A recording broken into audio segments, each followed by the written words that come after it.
हम सब खवातीन घर बैठे खुद मुख्तियार बनना चाहती हैं, अपना खर्च खुद उठाना चाहती हैं, लेकिन जैसे ही हम ऑनलाइन काम करने का सोचती हैं, हमारे सामने खड़ी हो जाती हैं ससुराल की ढेरों जिम्मेदारियां। सुबह का नाश्ता, दोपहर का खाना, बर्तन, कपड़े और फिर सबसे मुश्किल चीज घर वालों के ताने और ज़हनी दबाव। तुम सारा दिन मोबाइल में घुसी रहती हो, घर का ध्यान कौन रखेगा? इन सब बातों से दिमाग इतना थक जाता है कि हम हार मान लेती हैं और रोना शुरू कर देती हैं। लेकिन कब तक हम रोने पर गुजारा करेंगी? कब तक हम दूसरों के आगे हाथ फैलाएंगी? अस्सलामुअलैकुम मेरी प्यारी बहनों और दोस्तों, कैसी हैं आप सब? उम्मीद करती हूँ आप सब खैरियत से होंगे। अल्हम्दुलिल्लाह मैं भी बिल्कुल ठीक हूँ। आज की वीडियो शुरू करने से पहले मैं आपको आयशा की कहानी सुनाना चाहती हूँ। आयशा रोज सुबह 5 बजे उठती थी, नाश्ता बनाती, बर्तन धोती और पूरा घर संभालती थी। लेकिन जब भी वो थक कर थोड़ी देर के लिए मोबाइल उठाती, सारा दिन मोबाइल पर लगी रहती हो, घर का कोई काम नहीं करती। आयशा इन बातों की वजह से ज़हनी दबाव का शिकार थी और रोती रहती थी। लेकिन आज वही आयशा घर बैठे मोबाइल से बेहतरीन ऑनलाइन अर्निंग कर रही है और खुद मुख्तियार बन चुकी है। उसने ये सब कैसे किया?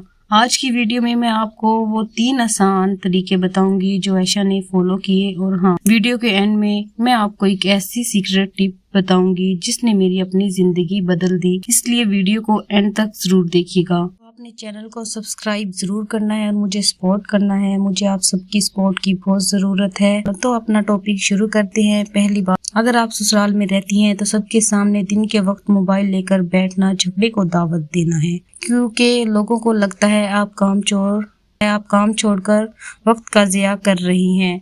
आयशा ने इसका हल यही निकाला कि उसने अपना एक वक्त मुकर्रर किया। वो दिन को एडिटिंग सीखती थी और रात को अपना काम करती थी। तो आपने क्या करना है, या तो सुबह सबके उठने से 1 घंटा पहले उठ जाएं, जब पूरा घर सोया होता है और सुकून होता है, या फिर रात को जब किचन का सारा काम खत्म हो जाए तो आपने आधा घंटा जरूर निकालना है। ये वो कीमती वक्त होगा जब कोई आपको टोकने वाला नहीं होगा और आप पूरे ध्यान से अपना काम कर सकती हैं। दूसरा तरीका है कामों को स्मार्ट तरीके से निपटाना। हम खवातीन का बहुत सा वक्त किचन में गुजरता है। इस वक्त को जाया मत करें। मान लिया आप किचन में खाना बना रही हैं या रोटी पका रही हैं। रोटी पकाते वक्त मोबाइल सामने स्टैंड पर रखकर 10 मिनट की वीडियो एडिटिंग या कंटेंट क्रिएशन की क्लास आराम से आप सुन सकती हैं। खाना भी बनता रहेगा और आपका दिमाग नई चीजें सीखता रहेगा। जब आप काम सीख जाएंगी तो रात को सुकून से आप वैसे ही वीडियो बनाकर देखें जैसे अपने मोबाइल पर देखेंगी।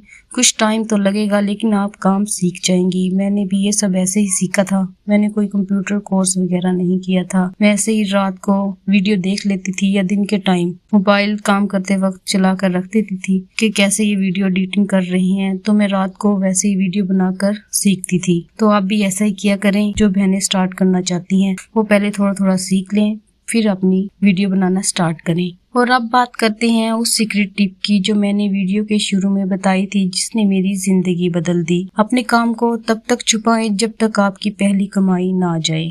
शुरू में ही ससुराल में ढंढोरा पीटने की बिल्कुल जरूरत नहीं है कि मैं ऑनलाइन बिजनेस कर रही हूँ। इससे लोग आप पर ज्यादा नजरें रखने लगते हैं। आप खामोशी से अपना काम करती रहें। घर के कामों को पहले से ज्यादा अच्छे तरीके से निपटाएं।